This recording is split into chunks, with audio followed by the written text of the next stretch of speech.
Je m'appelle Daoud Sagnan, je suis le secrétaire administratif national de l'IRPS, l'Initiative pour la refonte du Parti socialiste, chargé des jeunes aussi sur le plan national.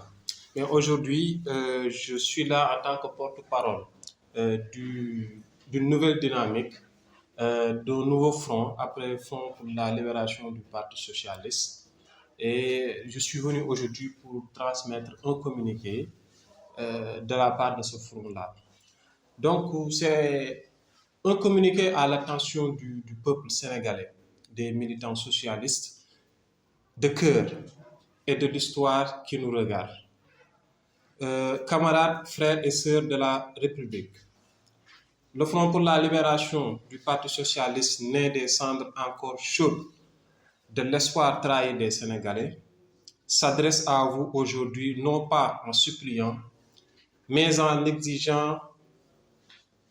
Nous parlons au nom des statuts brisés, de notre héritage socialiste, des voix étouffées par les complots et l'immobilisme, le conglomérat d'octogénaires et de cette jeunesse socialiste à qui l'on a volé l'avenir au profit d'un passé qui refuse de mourir. Le Parti socialiste, parti de masse sociale, ce géant dont les épaules portèrent les rêves de Senghor et de Dia, de tous ceux qui firent du Sénégal une lumière pour l'Afrique, n'est plus qu'un fantôme. Un fantôme hanté par des spectres octogénaires, accrochés à des sièges poussiéreux, comme des reliques sourds au texan de l'histoire.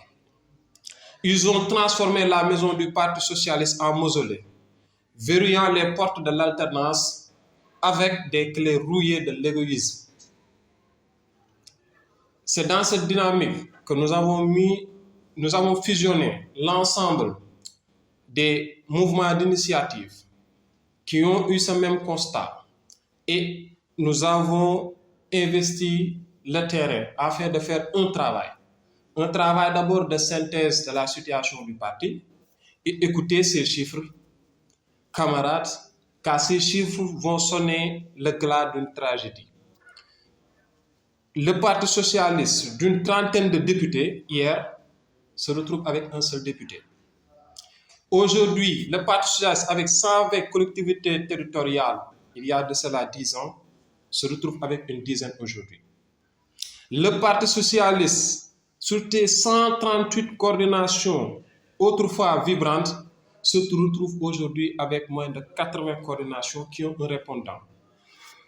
Les restes des coordinations sont soit les responsables qui étaient à la base ne sont plus de ce monde, soit sont des personnes qui ne sont même plus conscientes de qu'est-ce qu'être un secrétaire général de coordination. Je vais vous donner un exemple prosaïque.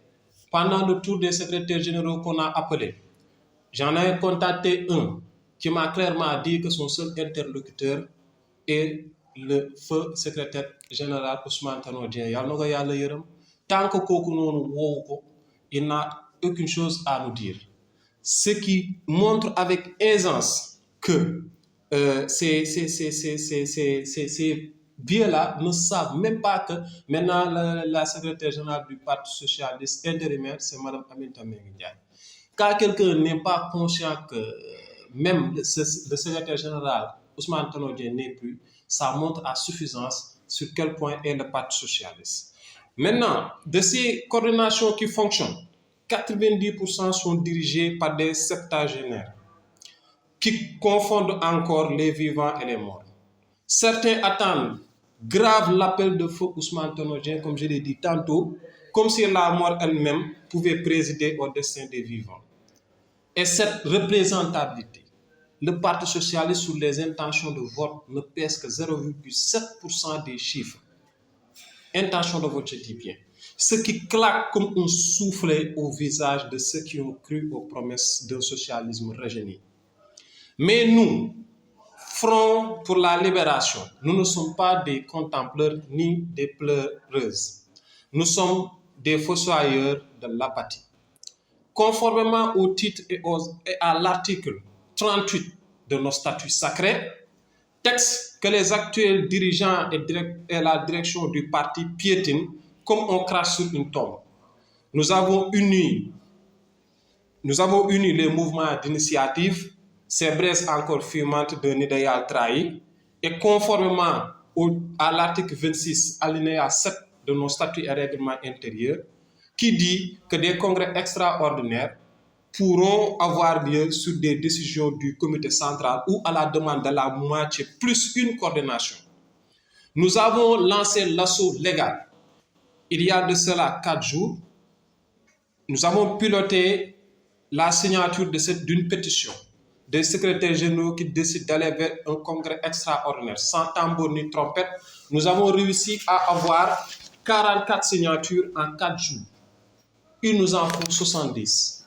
Alors que nous n'avons fait ni de publicité, ni parlé à quiconque sur les réseaux sociaux. Nous l'avons fait porte à porte, bouche à oreille.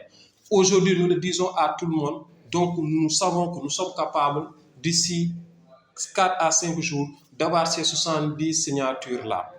Donc, ce qui montre à suffisance que le peuple socialiste respire, même s'il est encore sous les décombres. Maintenant,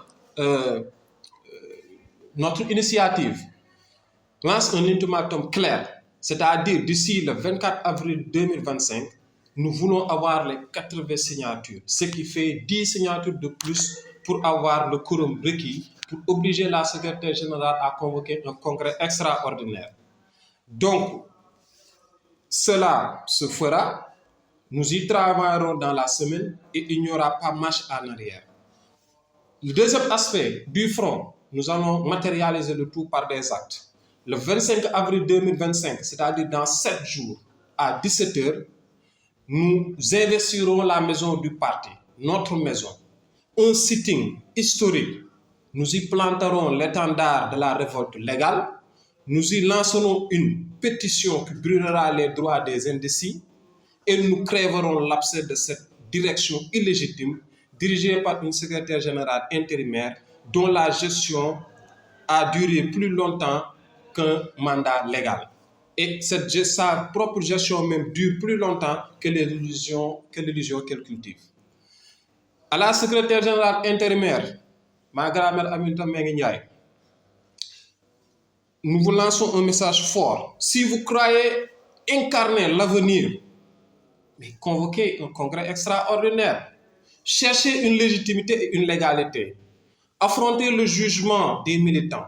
Si vous êtes autant sûr que de votre représentativité toujours, sinon, mais disparaissez et laissez le parti se régénérer et vivre.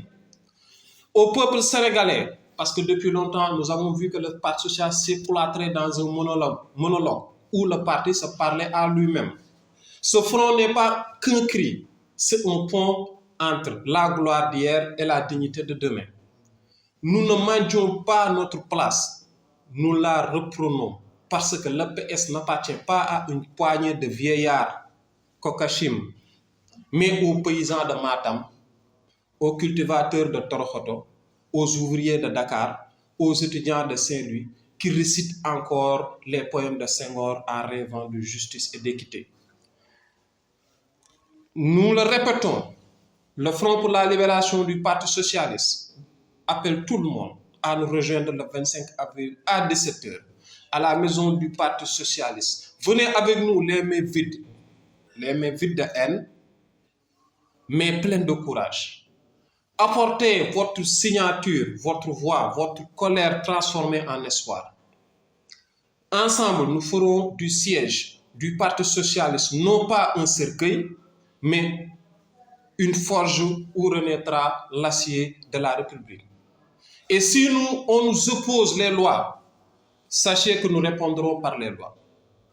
Si on nous oppose la force, nous répondrons par la légitimité. Et si on nous oppose le silence, nous répondrons par ce mot qui fit trembler tous les monarques. Révolution. Le socialisme n'est pas un héritage à gérer, mais un combat à perpétuer. Relevons-nous, le Sénégal nous regarde. Le Front pour la libération du Parti socialiste va poser des actes concrets et nous appelons tout le monde à cela. Pas Kopati, pas Tchaya. mère marinière, mère Noquette, octogénaire à la solde de Lamtoro, qui étaient au sein du Parti socialiste et qui ont brisé toute dynamique d'alternance. Sachez que ce front, cette fois-ci, est debout. Et que les Sénégalais lambda nous comprennent. Toroxaluñu benn maire, daaxuñu benn pas, toroxaluñu kenn. Nous sommes arrivés à un point de non-retour et à un bout où le Parti socialiste, vous m'excuserez des termes, a été clochardisé dans son essence et dans même ce qui fait le Parti socialiste, c'est-à-dire que la quête et l'exercice du pouvoir.